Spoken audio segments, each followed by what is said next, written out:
Екінші лекциямыз тақырыбы ұлттық баспасөз және әдебиет. Лекциямыздың мақсаты қазақ баспасөзінің алғашқы кезеңдеріндегі қазақ газеті, Айқап, Садақ, Балапан журналдарының жарық көруі мен ел өміріндегі мәні мен маңызын анықтап көрсету. Қазақ әдебиеті тарихының 20 ғасырға дейінгі кезеңдерін саралап таныту. Лекциямыздың жоспары: ұлттық баспасөздің қалыптасуы мен дамуының алғышарттары, Қазақ, Сарыарқа газеті мен Абай, Айқап журналдарының ұлт руханиятындағы рөлі,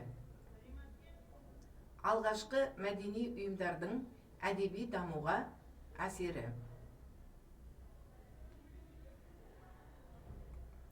20 ғасырдың басында жаңа әдебиеттің әдеби-эстетикалық тұғырнамасын нақтылауға Айқап журналы мен Қазақ газеті аянбай еңбек еткенін осы тарауда нақты мысалдармен дәлелдеуге тырыстық.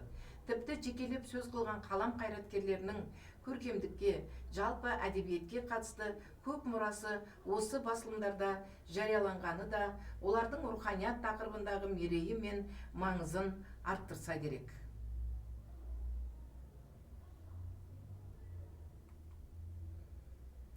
Қазақ шеткеннен шыққан Бірлік туы, Сарыарқа, Жас азамат газеттері де ештеңе аянып қалған жоқ.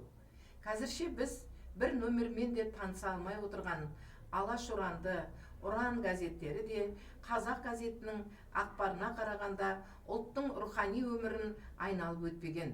Саяси күрес барысында туған бұл басылымдар әдеби процестің үні еместігі бесенеден белгілі.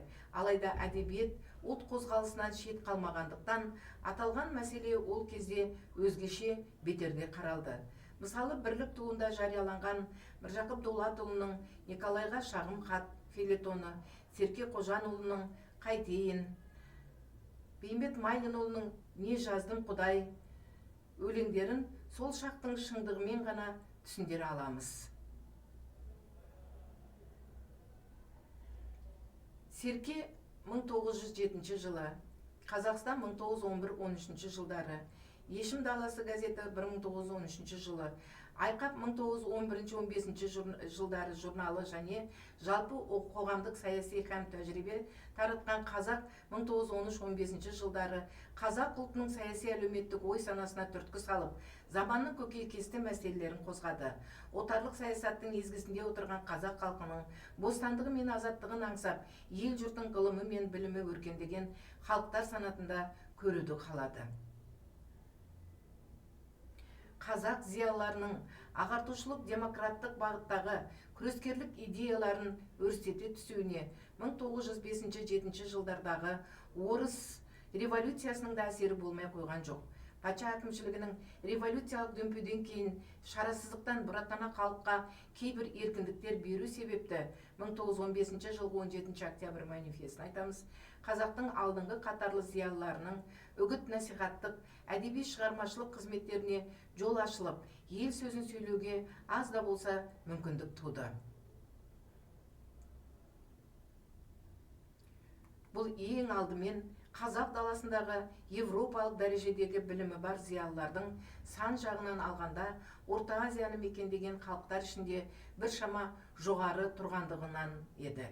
Бұл туралы зерттеуші ғалым Ахметов 19 ғасырда жоғарғы оқу орындарын 27 адам бітірсе, 20 ғасырдың басында 17 жылға дейін бітірмеген бары 108 адам оқыған деген мәлімет береді.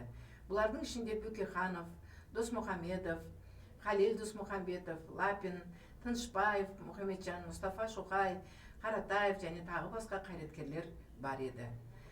Барлығы 135 адам білім алған болып шығады. 20 ғасырдың бас кезіндегі жазба әдебиет 19 ғасырда қазақ әдебиетіндегі дәстүрлі дамытуымен бірге өзіндік өрнегін де тапқан әдебиет. Мұнда әсіресе өмір шындығын, замана өзгерісін, әлеуметтік тұрмысты нақты шынайы бейнелеуге ұмтылу көзге айқын шалынады. Дегенмен де бұл тұстағы әдебиетте ақын жазушылардың қоғамдық әлеуметтік құбылыстарды суреттеудегі, өмір шындығын танудағы, өз мақсаттарын, мүдделерін түсіндірудегі даралығына, әркімнің дарын талантына, білік танымына сай әркелкілікте болды.